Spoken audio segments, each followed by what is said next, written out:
नमस्कार दोस्तों, बिग के टारगेट प्लस में आपका स्वागत है।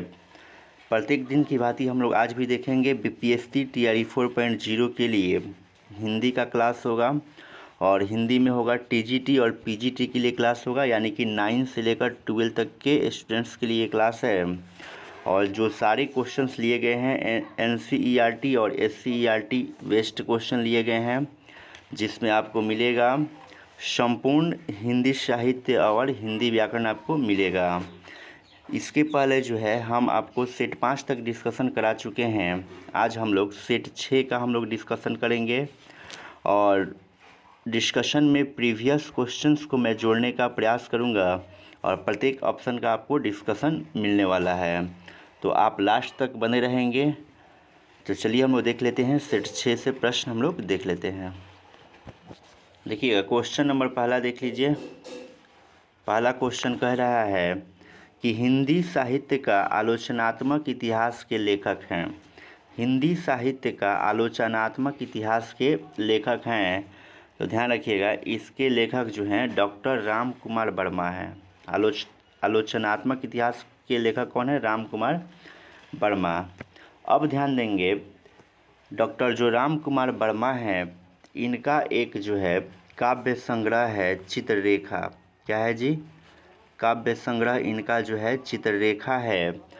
चित्ररेखा काव्य संग्रह पर इन्हें क्या मिलता है? देव पुरस्कार मिलता है। देव पुरस्कार इन्हें मिलता है। कहे कि चित्ररेखा काव्य संग्रह पर किसे देव पुरस्कार मिला हुआ है? तो याद रखिएगा राम कुमार वर्मा को चित्ररेखा काव्य संग्रह पर देव पुरस्कार मिला हुआ है। अब देखिएगा इनकी एक और रचना है, जैसे एकलव्य है, रेशमी टाई है, ये इन्हीं की राम कुमार वर्मा की ही रचना है। अब नलिन बिलोचन शर्मा का हम लोग रचना देख लेते हैं। देखिएगा आप क्लास 10th में पढ़े होंगे, तो वहाँ पर एक रचना है 20 के दांत। 20 के दांत क्या है? कहानी है। किसका है? नलिन बिलोचन शर्मा का कहानी है। एक और रचना आप देख सकते हैं इनका, नलिन बिलोचन शर्मा का देख सकते हैं, साहित्य का इतिहास दर्शन। साहित्य का इतिहास दर्शन। कहे कि साहित्य का इतिहास दर्शन किसकी रचना है? तो नलिन बिलोचन शर्मा की रचना है। अब देखिएगा हजारी प्रसाद द्विवेदी जी जो हैं बहुत फेमस हैं। इनका रचना याद रखिएगा बाण भट्ट की आत्मकथा। क्या है जी? बाण भट्ट की आत्मकथा है। कल्पलता है, कुटज है, अशोक के फूल हैं, इन्हीं की क्या है? रचना है। या आप कह सकते हैं कि हिंदी साहित्य का आदिकाल जो है किसके द्वारा लिखा गया है? आचार्य हजारी प्रसाद द्विवेदी के द्वारा लिखा गया है। आई होप आप समझ गए हैं। चलिए दूसरा क्वेश्चन हम लोग देख लेते हैं। कह रहा है दूसरा कि हिंदी साहित्य का आधा इतिहास निम्नलिखित में से किसके द्वारा लिखा गया है? आधा इतिहास आपसे पूछा जा रहा है, तो ये जो है डॉक्टर सुमन राजे के द्वारा लिखा गया है। तो ऑप्शन नंबर क्या हो जाएगा? 2 का बी हो जाएगा। और आधा इतिहास इनके द्वारा जो है 2003 ईस्वी में क्या किया गया है? लिखा गया है। अब थोड़ा सा ध्यान देंगे, हिंदी भाषा और साहित्य। कहे कि हिंदी भाषा और साहित्य किसके द्वारा लिखा गया है? तो श्याम सुंदर दास के द्वारा लिखा गया है। तो इस चीज़ को भी आप ध्यान देंगे। चलिए हम लोग देख लेते हैं अगला क्वेश्चन।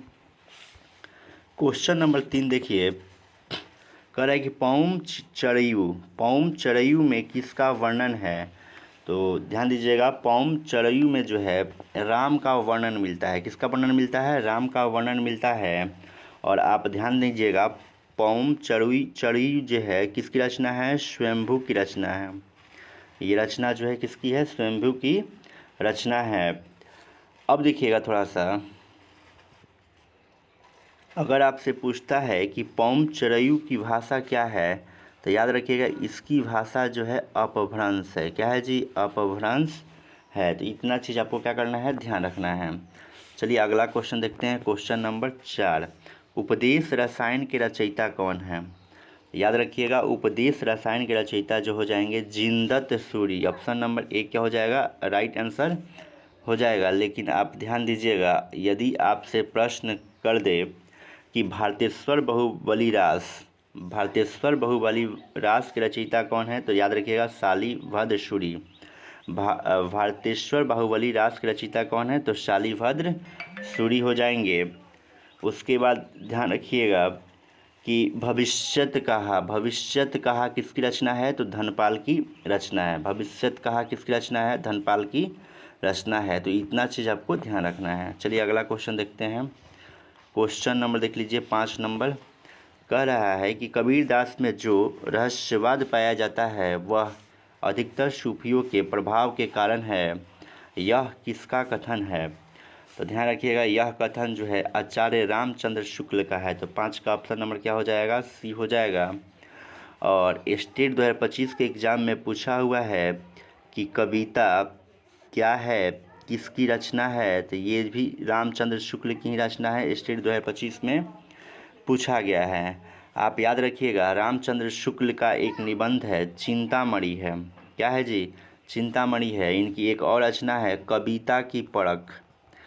कहे कि कविता की परख किसकी रचना है, तो शुक्ल जी की रचना है। इसके अतिरिक्त जो है इनकी एक कहानी है 11 वर्ष का समय।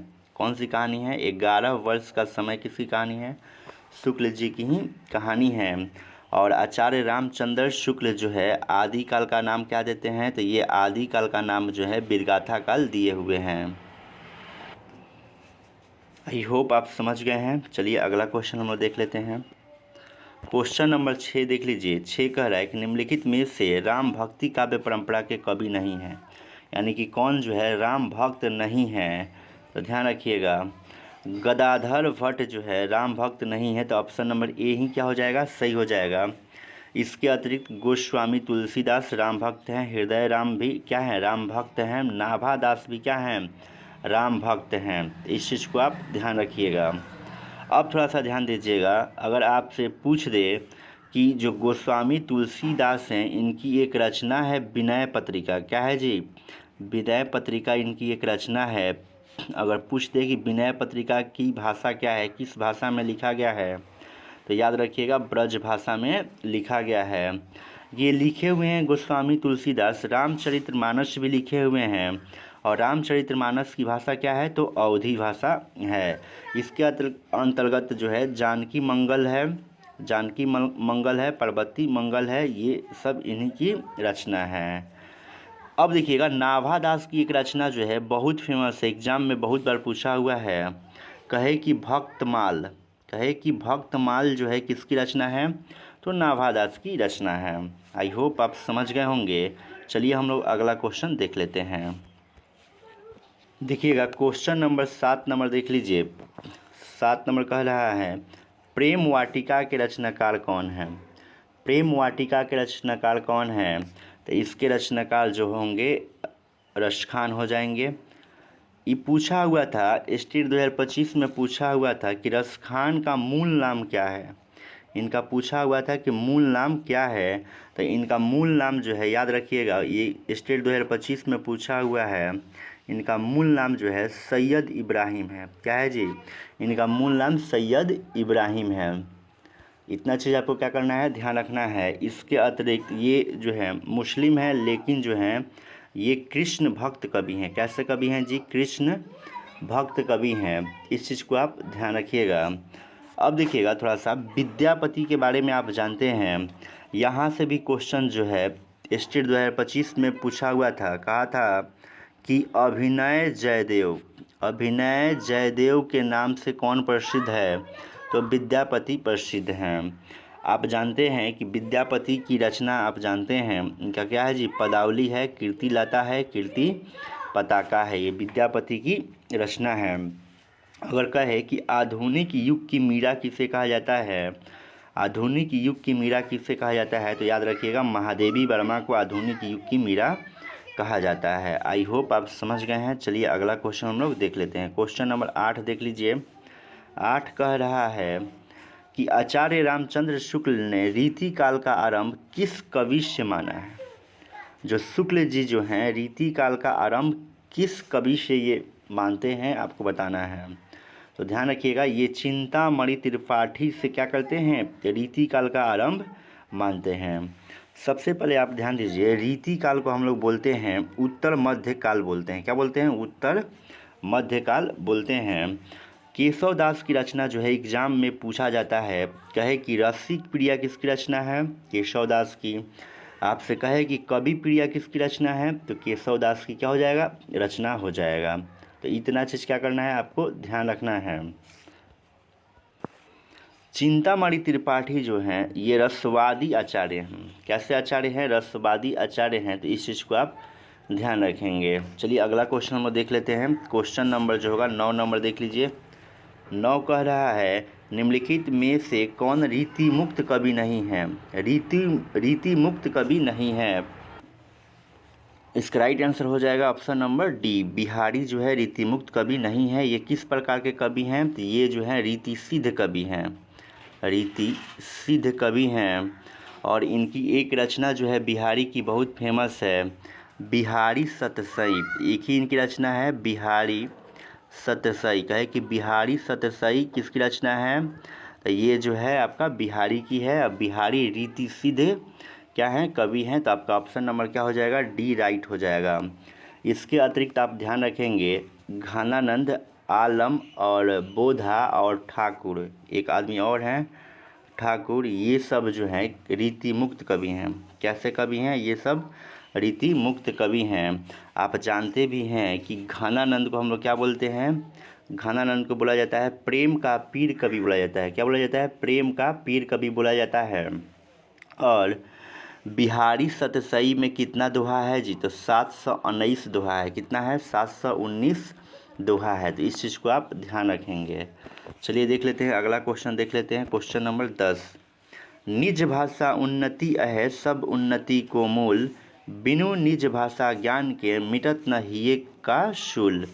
यह किसकी रचना है, यह किसकी रचना है, तो ध्यान दीजिएगा ये जो है भारतेंदु हरिश्चंद्र की क्या है, रचना है। तो ऑप्शन नंबर बी क्या हो जाएगा, राइट हो जाएगा। ध्यान देंगे, आप याद रखिएगा कि हिंदी में आधुनिकता और पुनर्जागरण का प्रवर्तक इन्हीं को कहा जाता है, भारतेंदु हरिश्चंद्र को ही कहा जाता है। इनकी एक पत्रिका बहुत फेमस है, कवि वचन सुधा। कवि वचन सुधा कहे कि किसकी पत्रिका है, तो भारतेंदु हरिश्चंद्र की पत्रिका है। कहे कि बाला बोधनी किसकी पत्रिका है, तो भारतेंदु हरिश्चंद्र की पत्रिका है। इनका एक नाटक है वैदिक हिंसा हिंसा न भवती, वैदिक हिंसा हिंसा न भवती इनका एक नाटक है, जिसको प्रथम नाटक जो मानते हैं शुक्ल जी, इनका प्रथम नाटक मानते हैं, वैदिक हिंसा हिंसा न भवती को मानते हैं। चलिए हम वो देख लेते हैं, अगला क्वेश्चन देख लेते हैं। क्वेश्चन नंबर 11 देखिएगा, कह रहा है कि आज रात इससे परदेसी चल कीजिए विश्राम यहीं, जो कुछ वस्तु कुटी में मेरे ग्रहण संकोच नहीं, प्रस्तुत काव्य पंक्तियों के रचनाकार हैं। तो ध्यान दीजिएगा इसके रचनाकार जो हैं ऑप्शन के अनुसार जो हो जाएंगे श्रीधर पाठक हो जाएंगे। तो ऑप्शन नंबर क्या हो जाएगा जी, बी इसका राइट आंसर हो जाएगा। चलिए हम लोग अगला देख लेते हैं, लेकिन देखिएगा हरिऔध जो है इनका पूरा नाम अयोध्या सिंह उपाध्याय हरिऔध होता है। इनकी एक महाकाव्य जो है बहुत फेमस है, प्रिय प्रवास। प्रिय प्रवास जो है किसका महाकाव्य है, तो अयोध्या सिंह उपाध्याय हरिऔध का क्या है, महाकाव्य है। इनकी एक और रचना है वैदेही वनवास। कहे कि वैदेही वनवास जो है किसकी रचना है, तो अयोध्या सिंह उपाध्याय हरिऔध की क्या है, रचना है। आई होप आप समझ गए होंगे। चलिए अगला क्वेश्चन हम लोग देख लेते हैं। देखिएगा क्वेश्चन नंबर 12 देख लीजिए। 12 नंबर कह रहा है कि निम्नलिखित में से कौन सा काव्य संग्रह महादेवी वर्मा का नहीं है। कौन सा काव्य संग्रह जो है महादेवी वर्मा का नहीं है, तो ध्यान दीजिएगा जो आप पल्लव नामक रचना देख रहे हैं ये महादेवी वर्मा की नहीं है, ये सुमित्रा नंदन पंत की क्या है, रचना है। तो आपका राइट आंसर हो जाएगा ऑप्शन नंबर डी हो जाएगा। लेकिन ध्यान दीजिए निहार है, नीरजा है और रश्मि है, ये तीनों रचना जो है किसका है, महादेवी वर्मा की रचना है। इसके अतिरिक्त आप ध्यान दीजिएगा महादेवी वर्मा को ज्ञानपीठ पुरस्कार मिला हुआ है किस रचना पर, यामा रचना पर महादेवी वर्मा को ज्ञानपीठ पुरस्कार मिला हुआ है। कब मिला है, 1982 ईस्वी में यामा रचना के लिए क्या मिला है, ज्ञानपीठ पुरस्कार मिला हुआ है। अब ध्यान देंगे सुमित्रा नंदन पंत को हम लोग क्या बोलते हैं जी, सुकुमार कवि बोलते हैं। यही एग्जाम में पूछा हुआ है कि प्रकृति का सुकुमार कवि किसे कहा जाता है? सुमित्रानंदन पंत को कहा जाता है। ये क्वेश्चन जो है स्टेट 2025 में अभी तुरंत पूछा हुआ था। और इनकी रचना याद रखिएगा, ग्राम्या है, ग्रंथि है, स्वर्ण किरण है और स्वर्ण धूलि है। किसकी? सुमित्रानंदन पंत की। चलिए अगला क्वेश्चन देखते हैं। क्वेश्चन नंबर 13 नंबर देख लीजिए। बसंती हवा कविता के रचयिता कौन है? बसंती हवा कविता के रचयिता कौन है? ये जो हो जाएंगे केदारनाथ अग्रवाल जो है बसंती हवा के क्या है? रचयिता हैं। अब देखिएगा थोड़ा सा, नागा अर्जुन का एग्ज़ाम स्टेट 2025 में पूछा हुआ था कि नागा अर्जुन का मूल नाम क्या है?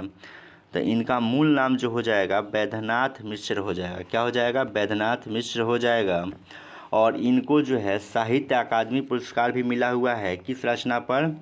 तो पत्रहीन नग्न गाछ के लिए, पत्रहीन नग्न गाछ के लिए नागा अर्जुन को क्या मिला है? साहित्य अकादमी पुरस्कार मिला हुआ है। इन्हें जन कवि भी कहा जाता है। क्या बोला जाता है? जन कवि भी बोला जाता है। कहे कि शासन की बंदूक जो है किसकी रचना है? तो नागा अर्जुन की रचना है। तो इतना चीज़ आप ध्यान रखेंगे। चलिए देखते हैं अगला क्वेश्चन हम देख लेते हैं। क्वेश्चन नंबर 14, किले में औरत किस कवि की कविता है? किले में औरत किस कवि की कविता है? तो ध्यान देंगे, ये जो है रघुवीर सहाय की क्या है? कविता है। तो ऑप्शन नंबर सी क्या हो जाएगा? राइट हो जाएगा। ध्यान दीजिएगा, किले में औरत जो कविता है इनकी रचना हंसो हंसो जल्दी हंसो में क्या है? ये रचना जो है संकलित है। हंसो हंसो जल्दी हंसो रघुवीर सहाय की रचना है। इसी में जो है किले में औरत ये कविता है। चलिए हम वो देख लेते हैं। अगला क्वेश्चन देख लेते हैं। क्वेश्चन नंबर 15 देखिएगा। कह रहा है कि मल्लिका मोहन राकेश के किस नाटक की पात्र है? मल्लिका मोहन राकेश के किस नाटक की पात्र है? तो ध्यान दीजिएगा, ये जो है आषाढ़ के एक दिन की क्या है? पात्र है। तो ऑप्शन नंबर बी हो जाएगा। अगर आपसे पूछा जाए कि आषाढ़ का एक दिन जो है नाटक किसके द्वारा लिखा गया है? तो मोहन राकेश के द्वारा लिखा गया है। आधे अधूरे किसके द्वारा लिखा गया है? तो मोहन राकेश के द्वारा लिखा गया है। लहरों के राजहंस किसके द्वारा लिखा गया है? मोहन राकेश के द्वारा ही लिखा गया है। इसके अतिरिक्त अंडे के छिलके इन्हीं की रचना है, मोहन राकेश की ही रचना है। चलिए अगला क्वेश्चन देखते हैं। कह रहा है 16 नंबर की भारत दुर्दशा के रचनाकार कौन है? भारत दुर्दशा के रचनाकार कौन है? तो ऑप्शन के अनुसार हो जाएंगे Bharatendu Harishchandra. Option number D क्या हो जाएगा? राइट आंसर हो जाएगा। आप ध्यान रखिएगा, विष्णु प्रभाकर के बारे में इनका एक रचना है आवारा मसीहा। क्या है जी? आवारा मसीहा का है किसकी रचना है? तो ये विष्णु प्रभाकर की रचना है। और इसमें जो है किसकी जीवनी को दिखाया गया है? तो शरत चंद्र चट्टोपाध्याय की जीवनी को क्या किया गया है? दिखाया गया है। आवारा मसीहा में किसकी जीवनी दिखाया गया है? शरत चंद्र चट्टोपाध्याय की जीवनी दिखाया गया है। इसके अतिरिक्त जयशंकर प्रसाद के बारे में याद रखेंगे। आंसू, लहर, झरना इनका प्रसिद्ध क्या है? कविता है। इनका नाटक भी देख लीजिए, जैसे आज़ाद शत्रु है, स्कंद गुप्त है, चंद्रगुप्त है और ध्रुव स्वामिनी जो है अंतिम इनका नाटक है। तो इतना चीज़ आपको ध्यान रखना है। भारतेंदु हरिश्चंद्र से याद रखिएगा, जैसे वैदिक हिंसा हिंसा न भवति इन्हीं का क्या है? रचना है। इसके अतिरिक्त जो है वैदिक हिंसा हिंसा न भवति समझ गए, सत्य हरिश्चंद्र समझ गए, अंधेर नगरी इन्हीं का क्या है? नाटक है। चलिए हम लोग देख लेते हैं। अगला प्रश्न देखते हैं। क्वेश्चन नंबर 17 कह रहा है कि पोस्ट बॉक्स नंबर 203 नाला सोपाड़ा किसकी रचना है? ये जो है चित्रा मृदुगल की क्या है? रचना है। ऑप्शन नंबर डी क्या हो जाएगा? राइट आंसर हो जाएगा। ध्यान रखिएगा, मैत्रेयी पुष्पा की एक रचना है तिरियाहट। कहे कि तिरियाहट जो है किसकी रचना है? तो ये जो है मैत्रेयी पुष्पा की रचना हो जाएगी। अब आपसे पूछा जाए प्रभा खेतान की रचना पूछा जाए तो याद रखिएगा तालाबंदी इन्हीं की रचना है और पीली आंधी जो है इन्हीं की रचना है। प्रभा खेतान की क्या है? रचना है। चलिए हम वो देख लेते हैं अगला क्वेश्चन। क्वेश्चन नंबर 18, सुबह दोपहर शाम किस प्रसिद्ध उपन्यासकार की रचना है? ये जो हो जाएगा आपका कमलेश्वर की क्या है? रचना है। ऑप्शन नंबर डी क्या हो जाएगा? सही हो जाएगा। आप ध्यान रखिएगा, प्रेमचंद्र को हम लोग बोलते हैं कथा सम्राट बोलते हैं, उपन्यास सम्राट बोलते हैं। इनका मूल नाम जो है धनपत राय है। मूल नाम क्या है? धनपत राय है। यदि पूछ ले कि प्रेमचंद्र का पूर्ण उपन्यास कौन सा है, तो याद रखिएगा इनका पूर्ण उपन्यास जो है गोदान है, जो 1936 ईस्वी में लिखा गया है। इनका अधूरा उपन्यास पूछ लिया जाए कि अधूरा उपन्यास कौन सा है, तो याद रखिएगा इनका अधूरा उपन्यास जो है मंगलसूत्र है। तो इस चीज़ को आप ध्यान रखेंगे। आई होप आप समझ चुके हैं। कहीं पर भी डाउट होता है तो आप कमेंट सेक्शन में ज़रूर बताएंगे। चलिए हम लोग देखते हैं, अगला क्वेश्चन देख लेते हैं। देखिएगा क्वेश्चन नंबर 19 देख लीजिए। 19 बहुत इजी प्रश्न है। कह रहा है कि प्रति परिकथा उपन्यास के लेखक हैं। प्रति परिकथा उपन्यास के लेखक कौन है? तो ये हो जाएंगे Phanishwar Nath Renu. Option number B क्या हो जाएगा? राइट आंसर हो जाएगा। याद रखिएगा, कहे कि मैला आंचल किसकी रचना है? तो मैला आंचल जो है फणीश्वर नाथ रेणु की ही क्या है? रचना है। और ये कैसी रचना है जी? इसकी विधा पूछे तो ये क्या है? उपन्यास है। ये जो है आंचलिक क्या है? उपन्यास है। तो इस चीज़ को याद रखिएगा। आपसे कहे कि पलटू बाबू का रोड या जुलूस किसकी रचना है? तो फणीश्वर नाथ रेणु की ही रचना है।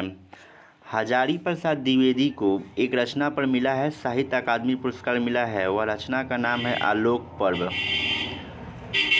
कहे कि आलोक पर्व रचना के लिए साहित्य अकादमी पुरस्कार किसे दिया गया है? हजारी प्रसाद द्विवेदी को दिया गया है। और कब दिया गया है? 1973 ईस्वी में दिया गया है। चलिए हम लोग देखते हैं, अगला क्वेश्चन देख लेते हैं। क्वेश्चन नंबर जो है 20 नंबर देखिएगा। कह रहा है कि समांतर कहानी आंदोलन के प्रवर्तक हैं। तो ये हो जाएंगे कमलेश्वर हो जाएंगे। ऑप्शन नंबर बी राइट हो जाएगा।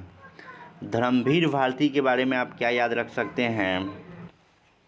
इनकी एक कहानी प्रसिद्ध है, स्वर्ग और पृथ्वी। याद रखेंगे इनकी क्या है? प्रमुख क्या है? कहानी है। इस चीज़ को आप याद रखेंगे।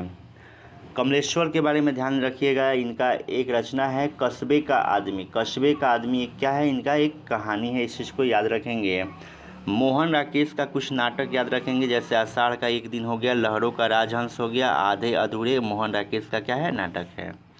चलिए अगला क्वेश्चन देखते हैं। Question number 21। सुनंदा जैनेन्द्र की किस कहानी का पात्र है? तो ये जो है पत्नी कहानी की क्या है? पात्र है। तो ऑप्शन नंबर क्या हो जाएगा? बी हो जाएगा। चलिए अगला क्वेश्चन देखते हैं। 22। सोमा बुआ किस कहानी में मुख्य पात्र है? तो ये जो है अकेली कहानी का क्या है? मुख्य पात्र है। और आप कमेंट में बताइएगा कि पंचलाइट कहानी जो है किसके द्वारा लिखा गया है? तो ध्यान रखिएगा, पंचलाइट कहानी ये जो है किसके द्वारा लिखा गया है? रेणु के द्वारा, फणीश्वर नाथ रेणु के द्वारा लिखा गया है, जिसका प्रमुख पात्र कौन रहता है? गोधन जो रहता है प्रमुख पात्र रहता है। चलिए आगे हम लोग बढ़ जाते हैं। क्वेश्चन नंबर देखिएगा 23 नंबर। कह रहा है कि निम्नलिखित में से कौन सी रचना के लेखक का नाम जो है सही नहीं है? तो आप ध्यान दीजिए, यहाँ पर जो है जुलूस रुका है, ये विवेकी राय का है, बिल्कुल सही है। शिखरों के सेतु ये किसका है? शिव प्रसाद सिंह का है, ये भी सही है। तुम चंदन हम पानी ये विद्या निवास मिश्र का है, ये भी सही है। लेकिन जो आप देख रहे हैं सदाचार का तावीज, ये श्रीलाल शुक्ल का नहीं है। तो ऑप्शन नंबर क्या हो जाएगा? डी ही होगा। 23 का क्या हो जाएगा? ऑप्शन नंबर डी हो जाएगा। अब एक चीज़ याद रखिएगा, कहे कि राग दरबारी जो है किसकी रचना है? तो ये जो है श्रीलाल शुक्ल का प्रसिद्ध रचना है राग दरबारी। तो चलिए हम लोग देखते हैं, अगला क्वेश्चन अब देख लेते हैं। क्वेश्चन नंबर 24 देख लीजिए। कह रहा है कि हिंदी नए चाल में ढली यह कथन किसका है? यह कथन जो है भारतेंदु हरिश्चंद्र का कथन है। तो इसका राइट आंसर जो हो जाएगा ऑप्शन नंबर डी हो जाएगा। अब देखिएगा, महावीर प्रसाद द्विवेदी जी जो हैं ये आदिकाल का क्या नाम रखते हैं? तो याद रखिएगा, ये आदिकाल का जो नाम रखते हैं ये बिजवप्पन काल रखते हैं। कहे कि आदिकाल को महावीर प्रसाद द्विवेदी ने क्या कहा है? तो बिजवप्पन काल कहा है। इतना चीज़ आपको क्या करना है? ध्यान रखना है। इसके अतिरिक्त जो है आप याद रखिएगा, कभी कभी पूछ लेता है कि भारतेंदु हरिश्चंद्र का जन्म कब हुआ था? इनका जन्म 1850 ईस्वी में हुआ था और कहाँ पर हुआ था? काशी में हुआ था। कहाँ पर हुआ था? काशी में हुआ था। अब देखिएगा इनका जो है प्रसिद्ध निबंध जो है बादशाह दर्पण, किसका? भारतेंदु का निबंध है, ये बादशाह दर्पण है। जातीय संगीत है। इनका नाटक क्या है? अंधेर नगरी क्या है? भारतेंदु हरिश्चंद्र का नाटक है। वैदिक हिंसा हिंसा न भवती, इन्हीं का नाटक है, भारतेंदु जी का ही नाटक है। आई होप आप समझ गए हैं। कहीं पर भी डाउट होता है तो आप कमेंट सेक्शन में ज़रूर बताएंगे। चलिए हम लोग देख लेते हैं, अगला क्वेश्चन देखते हैं। देखिएगा क्वेश्चन नंबर 25 नंबर देख लीजिए। 25 कह रहा है कि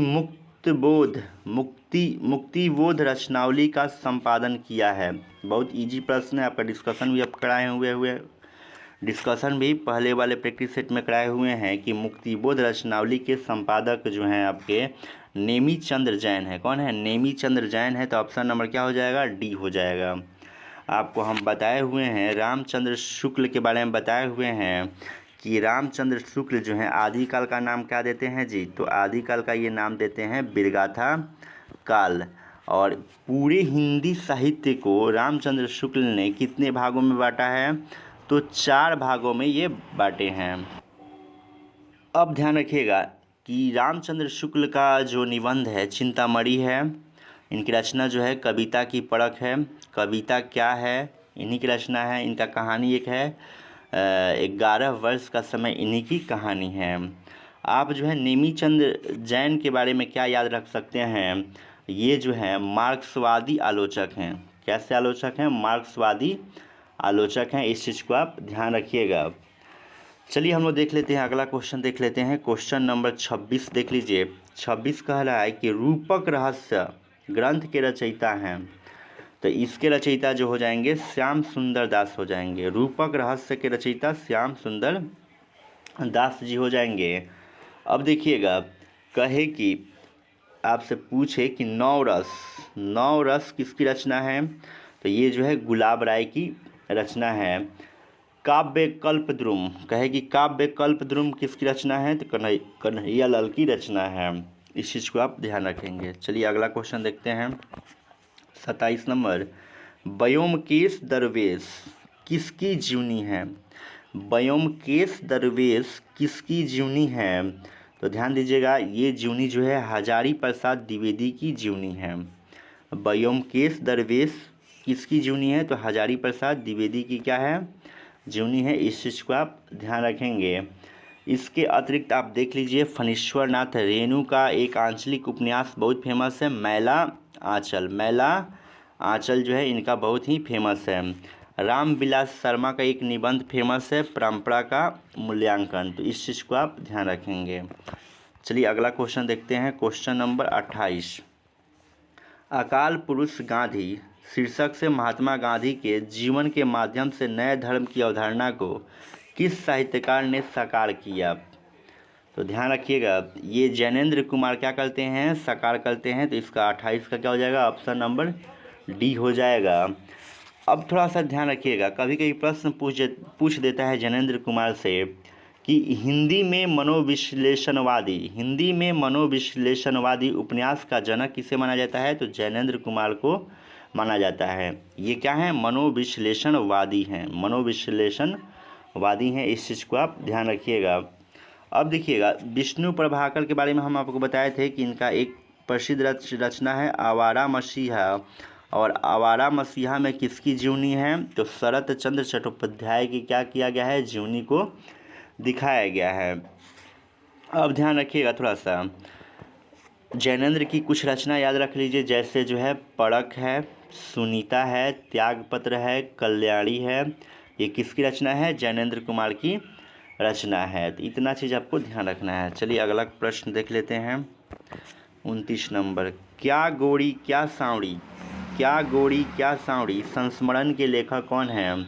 इसके लेखक जो हो जाएंगे देवेंद्र सत्यार्थी हो जाएंगे। तो ऑप्शन नंबर ए क्या हो जाएगा? आपका राइट आंसर हो जाएगा। अगर आपसे कहता है कि शांति प्रिय द्विवेदी की एक रचना का नाम बता दीजिए, तो यहाँ से स से शांति और स से हो जाएगा स्मृतियाँ और कृतियाँ जो है इनका संस्मरण है। क्या है कि स्मृतियाँ और अवर कृतियाँ किसका संस्मरण है, तो शांति प्रिय द्विवेदी का है। अब देखिएगा राम वृक्ष बेनीपुरी का एक संस्मरण याद रखिएगा, जंजीरें और दीवारें। जंजीरें और दीवारें जो है राम वृक्ष बेनीपुरी का संस्मरण है। चलिए अगला प्रश्न हम लोग देख लेते हैं। क्वेश्चन नंबर 30 देख लीजिए। महादेवी वर्मा द्वारा लिखित पथ के साथी में निम्नलिखित में से किस साहित्यकार का संस्मरण नहीं है। सबसे पहले आप याद रखिएगा कि जो पथ का साथी है ये किसके द्वारा लिखा गया है, महादेवी वर्मा के द्वारा लिखा गया है। ये पूछ रहा है कि पथ के साथी में किस साहित्यकार का संस्मरण नहीं है, आपसे यही प्रश्न पूछा हुआ है। तो ऑप्शन के अनुसार जो हो जाएगा हरिऔध जी का इसमें क्या है, संस्मरण नहीं है। तो ऑप्शन नंबर डी क्या हो जाएगा, राइट हो जाएगा। अब देखिएगा थोड़ा सा, जैसे निराला जी यहाँ पाए हुए हैं, इनका पूरा नाम सूर्यकांत त्रिपाठी निराला होता है। इनकी रचना याद रखिएगा जूही की कली। कहे कि जूही की कली किसकी रचना है, तो निराला की रचना है। अब देखिएगा कुकुरमुत्ता कहे कि कुकुरमुत्ता किसकी रचना है, तो निराला की ही रचना है। हरिऔध का एक महाकाव्य है प्रिय प्रवास महाकाव्य है, इस चीज़ को ध्यान रखिएगा। वैदेही वनवास किसकी रचना है, तो हरिऔध की ही है। अब देखिएगा मैथिली शरण गुप्त को राष्ट्र कवि की उपाधि किसने दी थी। क्वेश्चन आ जाए कि मैथिली शरण गुप्त को राष्ट्र कवि की उपाधि किसने दी थी, तो ये महात्मा गांधी जो है इनको राष्ट्र कवि की क्या करते हैं, उपाधि देते हैं। तो इस चीज़ को आप ध्यान रखेंगे। चलिए अगला क्वेश्चन हम लोग देख लेते हैं। देखिएगा क्वेश्चन नंबर जो होगा 31 नंबर देख लीजिए। 31 कह रहा है दीप जले शंख बजे के रचनाकार हैं, तो इसके रचनाकार जो हो जाएंगे कन्हैया लाल मिश्र प्रभाकर हो जाएंगे। तो ऑप्शन नंबर सी हो जाएगा। विष्णु प्रभाकर का रचना याद रखेंगे आवारा मसीहा। चलिए अगला क्वेश्चन हम लोग देख लेते हैं। क्वेश्चन नंबर 32, भरत मुनि ने रसों की संख्या कितनी मानी है। तो ध्यान दीजिएगा, भरत मुनि जो है अपने एक पुस्तक नाट्य शास्त्र ग्रंथ है इनका, नाट्य शास्त्र ग्रंथ में इन्होंने रसों की संख्या कितना बताया है, 8 बताया है। तो ऑप्शन नंबर क्या हो जाएगा, बी सही हो जाएगा। अगर आपसे पूछे कि संज्ञा के कितने भेद होते हैं, तो याद रखिएगा संज्ञा के 5 भेद होते हैं। यदि आपसे पूछ दे कि स्वर संधि के कितने भेद होते हैं, तो याद रखिएगा स्वर संधि के भी 5 भेद होते हैं। चलिए हम लोग देख लेते हैं अगला क्वेश्चन हम लोग देख लेते हैं। क्वेश्चन नंबर देखिएगा 33 नंबर कह रहा है निम्नलिखित में से भयानक रस के संचारी भाव है। भयानक रस के संचारी भाव हैं, तो देखिएगा ऑप्शन के अनुसार जो हो जाएंगे अपसमार, हमको एक ही याद था यही मिल रहा है, दूसरे किसी में नहीं है। तो यही ऑप्शन त्रास है, आवेग है, दैन्य है, शंका है। तो 33 का क्या हो जाएगा आपका, बी हो जाएगा। आप ध्यान दीजिएगा, अगर पूछ दिया जाए, आप पूछा भी है स्टेट 2025 में कि संचारी भाव की संख्या कितना होता है, तो 33 होता है। कितना होता है, 33 होता है। और संचारी भाव को अन्य किस नाम से हम लोग जानते हैं, तो याद रखिएगा इसे हम लोग व्यभिचारी भाव भी बोलते हैं। व्यभिचारी भाव भी हम लोग बोलते हैं। तो भयानक रस का स्थायी भाव क्या हो जाएगा, तो याद रखिएगा भयानक रस का स्थायी भाव क्या होता है, भय होता है। चलिए देख लेते हैं अगला क्वेश्चन हम देखते हैं। क्वेश्चन नंबर 34, जो विषय वस्तु या परिस्थिति अस्थायी भाव को उद्दीप्त करे अर्थात तेजी प्रदान करे उसे क्या कहते हैं। उद्दीप्त करे या तेजी प्रदान करे उसे हम लोग बोलते हैं उद्दीपन। उद्दीपन विभाग, उद्दीपन का काम ही है कि किसी काम को तेज गति से करना, तो यही राइट आंसर हो जाएगा। चलिए अगला क्वेश्चन देखते हैं। क्वेश्चन नंबर जो हो जाएगा आपका 35 नंबर हो जाएगा। कह रहा है 35 कि हरा भरा है सब पेट जो भरा, सुनो नहीं तो बस शून्य है धड़ा, लगे हमारे सब काम पेट से, बचा न कोई इसकी चपेट से। उक्त पदांश में छंद है, कौन सा इसमें छंद है ये आपको बताना है। तो इसमें जो है वंशस्थ छंद है। ऑप्शन नंबर सी क्या हो जाएगा, राइट हो जाएगा। देखिएगा वंशस्थ छंद जो है ये कैसा छंद है, तो ये जो है वर्णिक छंद है। इसमें क्या किया जाता है कि वर्णों को गिना जाता है। क्या किया जाता है, वर्णों को गिना जाता है। और याद रखिएगा कि वंशस्थ छंद में कितने चरण होते हैं, तो इसमें जो होते हैं 4 चरण होते हैं। कितने चरण, 4 चरण होते हैं। देख लीजिए, पहला चरण ये है, दूसरा चरण ये है, तीसरा चरण ये है और चौथा चरण आपका ये है। आप गिनिएगा तो वर्ण, ये जो है वंशस्थ जो है, ये आपका वर्णिक छंद है। इसमें आपको 12 वर्ण मिलेंगे और 12 वर्ण का मतलब 12 गो अक्षर मिलेगा। आपको हम गिन के दिखा भी देते हैं। जैसे देखिएगा इसमें एक तो है हरा में, ह में एगो है, रा में एगो वर्ण गिनना है आपको। तो 1 2 3 4 5 6 7 8 9 10 11 12, यानी कि वंशस्थ में कितना वर्ण होता है तो 12 वर्ण होता है। इतना आप याद रखिएगा तो काम आपका निकल जाएगा। अब याद रखिएगा मालिनी में कितना वर्ण होता है, तो इसमें जो होता है आपका 15 वर्ण होता है। ऐसे ही आप काउंट कर लेंगे। कबित वाला में कितना वर्ण होता है, 31 वर्ण होता है, तो इससे भी आप काउंट कर सकते हैं। सबैया में वर्णों की संख्या कभी कभी एग्जाम में पूछता है, तो इसमें जो होता है 22 से लेकर 26 तक वर्ण दिया होगा तो सबैया वर्ण हो जाएगा। इतना चीज़ आपको ध्यान रखना है। चलिए आगे हम लोग देखते हैं। कह रहा है 36 नंबर कि पीयू सो केहूँ संदशेरा, हे भौरा हे काग, सो धनी विरहे जड़ी मुई, तेहिक धुआं हम लाग। चलिए इसका ऑप्शन आपको हम दिखाते हैं तो समझ में आएगा। कह रहा था कि यहाँ पर देखिए, कह रहा है कि इन पंक्तियों में कौन सा छंद है। जो हम लोग पंक्ति पढ़े थे उसमें कौन सा छंद है, तो उसमें जो था क्या था, दोहा था। तो ऑप्शन नंबर बी क्या हो जाएगा आपका, राइट हो जाएगा। दोहा जो होता है कैसा छंद है, तो याद रखिएगा दोहा अर्धसम मात्रिक छंद है। कैसा छंद है, अर्धसम मात्रिक छंद है। इसमें होता क्या है कि इसमें विषम चरणों में क्या होता है, 13-13 मात्राएँ होता है और सम चरणों में जो होता है 11-11 मात्राएँ होती है। और याद रखिएगा कि सोरठा भी क्या है, अर्धसम मात्रिक छंद है और दोनों जो है एक दूसरे के क्या है, अपोजिट हैं। कहे कि दोहा छंद के उल्टा कौन सा छंद हो जाएगा, तो आपका क्या हो जाएगा, सोरठा हो जाएगा। इस चीज़ को ध्यान रखिएगा। चौपाई जो है आपका जो है सम मात्रिक छंद है। सम मात्रिक का मतलब कि जिसमें मात्राओं की, जिसमें समान एक चरण में समान मात्राएं होगी, जिसमें समान मात्राएं होगी उसको हम लोग सम मात्रिक छंद बोलते हैं। जैसे चौपाई।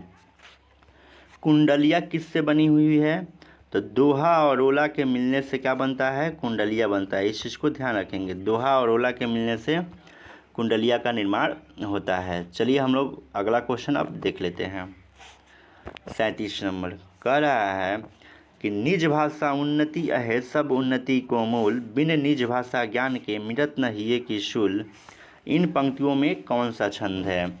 सबसे पहले ध्यान दीजिएगा, यह पंक्ति जो है किसका है, तो भारतेंदु हरिश्चंद्र का ये पंक्ति है। और इसमें जो है, इसमें दोहा छंद है। इसमें क्या है, दोहा छंद है। आप काउंट कीजिएगा तो इसके विषम चरणों में 13-13 आपको मात्राएं मिलेगी और सम चरणों में 11-11 मात्राएं मिलेगी। याद रखिएगा, चौपाई सम मात्रिक छंद है, दोहा अर्ध सम मात्रिक छंद है और ओला सम मात्रिक छंद है। और बड़वे में कितनी मात्राएं होती है, तो 19 मात्राएं होती है। याद रखिएगा 12 और 7 होता है इसमें। चलिए अगला प्रश्न नंबर देख लेते हैं। प्रश्न नंबर 38 देख लेते हैं।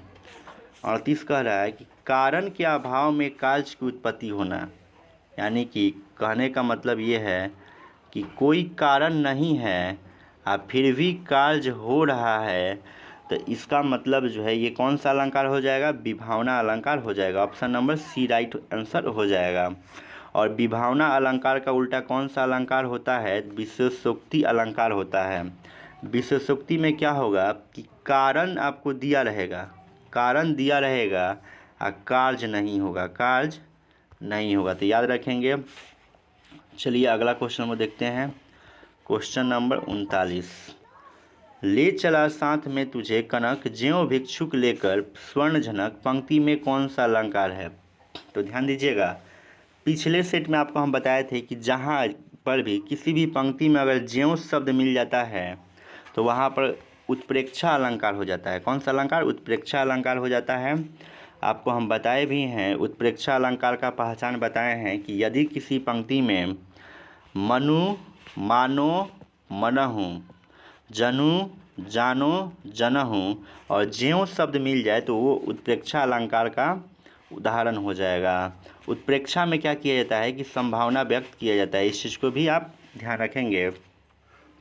इसके अतिरिक्त जो है उपमा अलंकार में आपको हम बताए थे कि यदि किसी पंक्ति में सा, सी, से, सम, सरिस मिल जाए तो वो उपमा अलंकार का क्या हो जाएगा, उदाहरण हो जाएगा।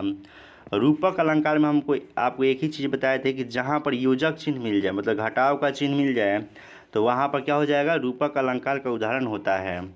अतिशयोक्ति अलंकार में बताए थे कि जब किसी बात को बढ़ा चढ़ा के वर्णन किया जाए तो वहाँ पर अतिशयोक्ति अलंकार हो जाता है।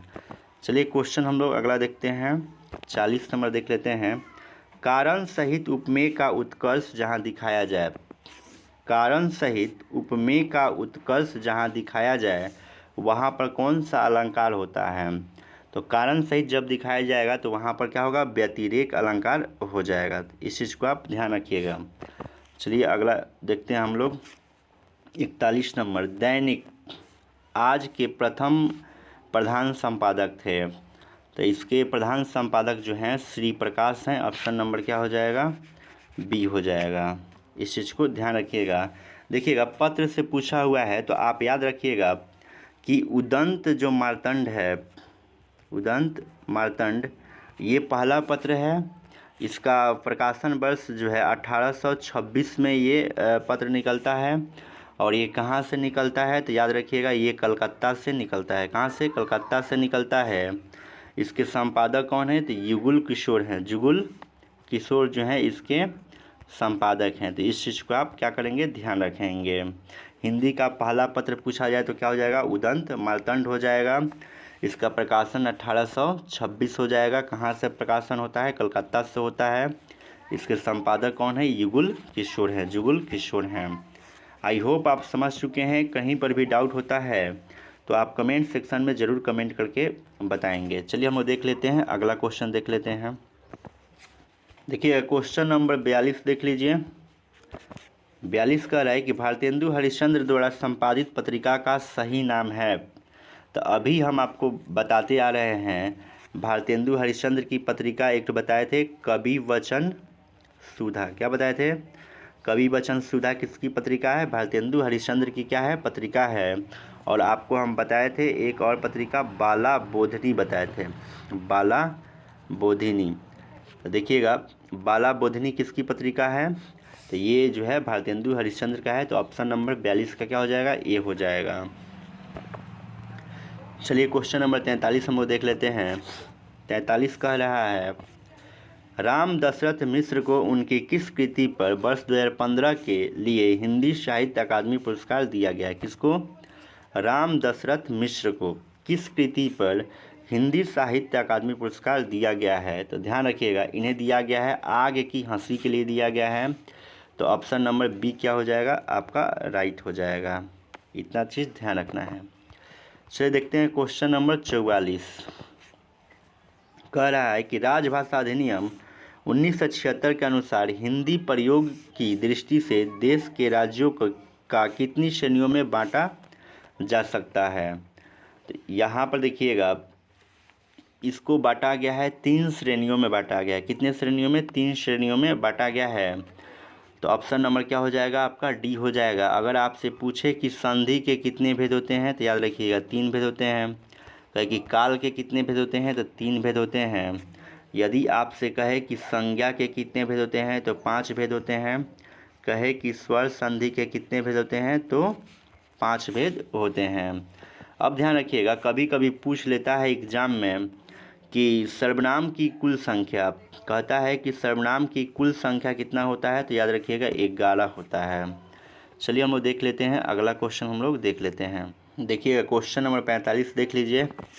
45 कह रहा है कि भारतीय संविधान के किस अनुच्छेद के अनुसार उच्चतम न्यायालय तथा उच्च न्यायालय में सब कार्यवाहियाँ अंग्रेजी भाषा में होगी। तो ध्यान रखिएगा इसमें जो बोला गया है अनुच्छेद 348 में बोला गया है कि जितनी भी कार्यवाहियाँ हैं सब अंग्रेजी भाषा में होगी। किस उच्चतम न्यायालय में बोला गया है, तो आप याद रखेंगे आपको अनुच्छेद 343 में आपको ये बताया गया है कि हिंदी जो होगी देवनागरी की क्या होगी, लिपि होगी। चलिए हम वो देख लेते हैं, अगला क्वेश्चन देख लेते हैं। क्वेश्चन नंबर जो होगा 46 नंबर होगा। कह रहा है मुझे किस प्रकार का सर्वनाम है। तो ये जो है मुझे जो है सबसे पहले ये जो है पुरुषवाचक सर्वनाम के अंतर्गत आ जाएगा, और पुरुषवाचक सर्वनाम में भी ये क्या आ जाएगा, तो उत्तम पुरुष हो जाएगा। तो ऑप्शन नंबर क्या हो जाएगा, 46 का ए हो जाएगा। और आप याद रखिएगा पुरुषवाचक सर्वनाम के 3 भेद होते हैं। पहला जो होता है उत्तम पुरुष, दूसरा जो होता है मध्यम पुरुष, तीसरा जो होता है अन्य पुरुष हो जाएगा। आपसे पूछा जाए कि सर्वनाम के कितने भेद होते हैं, तो याद रखिएगा 6 भेद होते हैं। चलिए अगला क्वेश्चन 47 नंबर देखिएगा। कह रहा है कोई और कुछ का प्रयोग निम्न में से किस सर्वनाम में किया जाता है। तो ध्यान रखिएगा ये जो है अनिश्चयवाचक सर्वनाम के लिए किया जाता है, क्योंकि इससे निश्चित संख्या का बोध नहीं होता है। आप ध्यान रखिएगा पूछे कि हिंदी में कुल सर्वनाम कितने हैं, तो याद रखिएगा हिंदी में कुल सर्वनाम जो हैं होते हैं 11 होते हैं। और सर्वनाम के भेद पूछे तो सर्वनाम के 6 भेद होते हैं। एक बार नाम रिपीट भी कर देते हैं। पहला पुरुषवाचक सर्वनाम, दूसरा जो होता है निश्चयवाचक सर्वनाम, तीसरा अनिश्चयवाचक सर्वनाम, चौथा संबंधवाचक सर्वनाम, पांचवा जो होता है निजवाचक सर्वनाम, छठा जो होता है प्रश्नवाचक सर्वनाम। तो इस चीज़ों को आपको इन चीज़ों को ध्यान रखना है। चलिए हम लोग देख लेते हैं, अगला क्वेश्चन देखते हैं। देखिएगा क्वेश्चन नंबर 48 नंबर देख लीजिए। 48 जो है संधि से है। कह रहा है कोणार्क, कोणार्क का संधि विच्छेद है। तो ध्यान रखिएगा इसका संधि विच्छेद हम लोग करेंगे तो हो जाएगा कोण धन अर्क हो जाएगा। तो ऑप्शन नंबर क्या हो जाएगा, सी हो जाएगा। क्या हो जाएगा, सी हो जाएगा। और कोणार्क में कहे कि कौन सी संधि है, तो याद रखिएगा इसमें जो है आपका दीर्घ स्वर संधि है। कौन सी संधि है, दीर्घ स्वर संधि है। जहाँ पर भी बड़ी मात्रा मिले, क्या मिले, बड़ी मात्रा में आ की मात्रा मिले या बड़ी ई की या बड़ा ऊ का मात्रा मिले, वहाँ पर क्या होता है, दीर्घ स्वर संधि आपका हो जाता है। चलिए अगला क्वेश्चन नंबर देखते हैं 49 नंबर। करेंगे स्वल्प, स्वल्प का संधि विच्छेद होगा। स्वल्प का संधि विच्छेद क्या हो जाएगा, सुधन अल्प हो जाएगा। तो ऑप्शन नंबर क्या हो जाएगा, डी राइट आंसर हो जाएगा। यदि आपसे प्रश्न कह दे कि स्वल्प में कौन सी संधि है, तो इसमें जो है यण संधि है।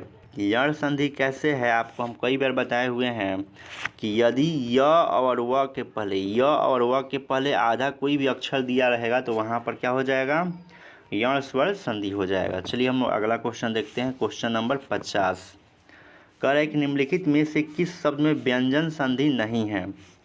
किस शब्द में व्यंजन संधि नहीं है, तो ध्यान रखिएगा ऑप्शन नंबर डी यानी कि नाविक में जो है व्यंजन संधि नहीं है। इसमें कौन सी संधि है, आयादी स्वर संधि है। आयादी स्वर संधि है, तो आपका ऑप्शन नंबर डी राइट हो जाएगा। चलिए अगला क्वेश्चन हम देखते हैं। कह रहा है 51 कि भर पेट में कौन सा समास है। तो भर पेट में जो है आपका जो है अव्ययी समास, अव्ययीभाव समास हो जाएगा। ऑप्शन नंबर बी राइट हो जाएगा।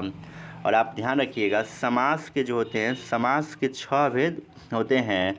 और समास का शाब्दिक अर्थ क्या होता है, समास का शाब्दिक अर्थ जो होता है संक्षेप होता है। और अव्ययीभाव समास का जो पहला पद होता है, वहीं जो पहला पद जो होता है अव्यय होता है, पहला पद अव्यय होता है। द्विगु समास में जो होता है पहला पद संख्यावाची होता है। बहुव्रीहि समास का कोई भी पद प्रधान नहीं होता है, ये तीसरे की तरफ संकेत करता है। तत्पुरुष समास का जो होता है उत्तर पद क्या होता है, प्रधान होता है। चलिए अगला क्वेश्चन देखते हैं। क्वेश्चन नंबर 52 कह रहा है कि पुस्तकालय शब्द किस समास का उदाहरण है। तो ध्यान रखिएगा अगर कोई शब्द दिया है और उसका अगर विग्रह करते हैं, विग्रह करने पर अगर कारक चिन्ह मिल जाता है तो वहाँ पर क्या हो जाता है, तत्पुरुष समास हो जाता है। तो ऑप्शन नंबर क्या हो जाएगा, ए हो जाएगा।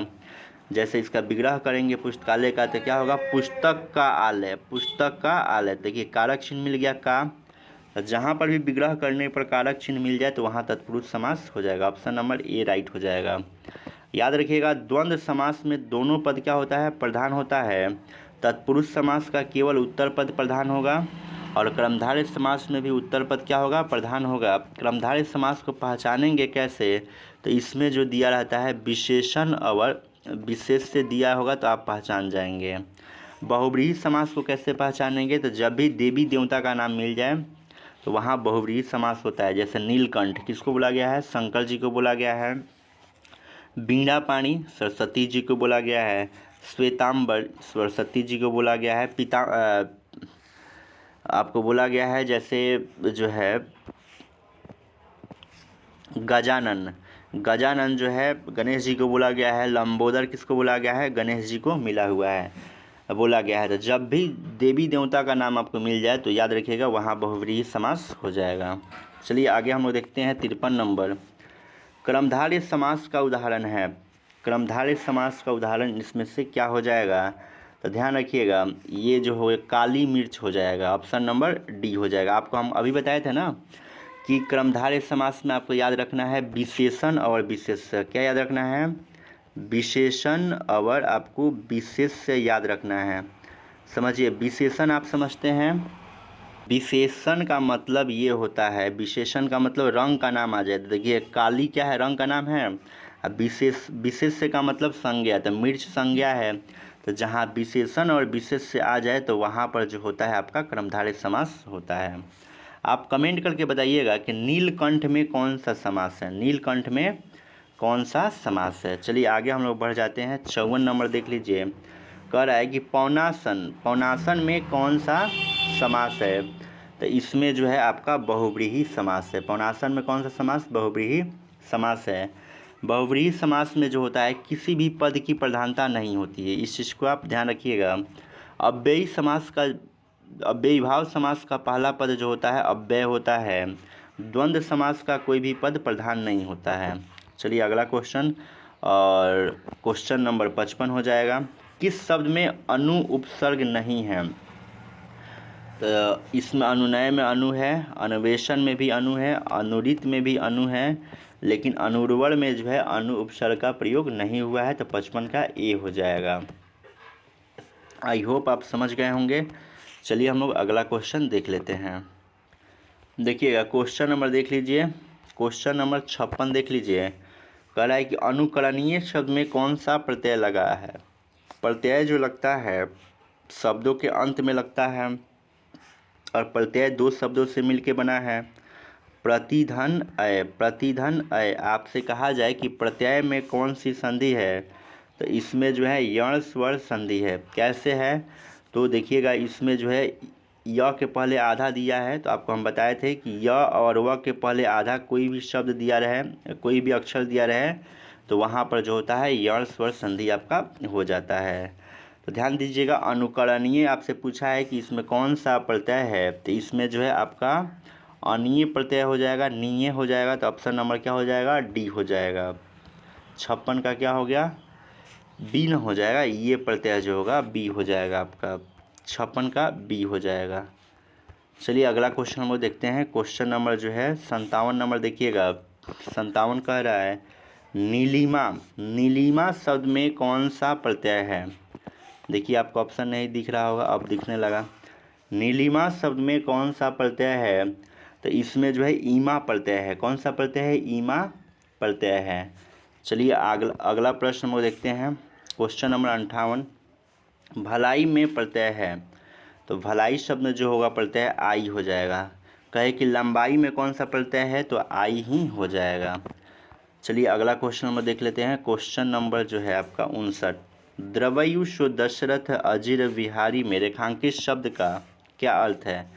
अजीर शब्द का आपको क्या पूछा जा रहा है, अर्थ पूछा जा रहा है। तो इसका जो होगा यहाँ पर अर्थ जो होगा आंगन हो जाएगा। तो ऑप्शन नंबर सी हो जाएगा। अब बताइएगा कि अमर का प्रवाची शब्द क्या हो जाएगा।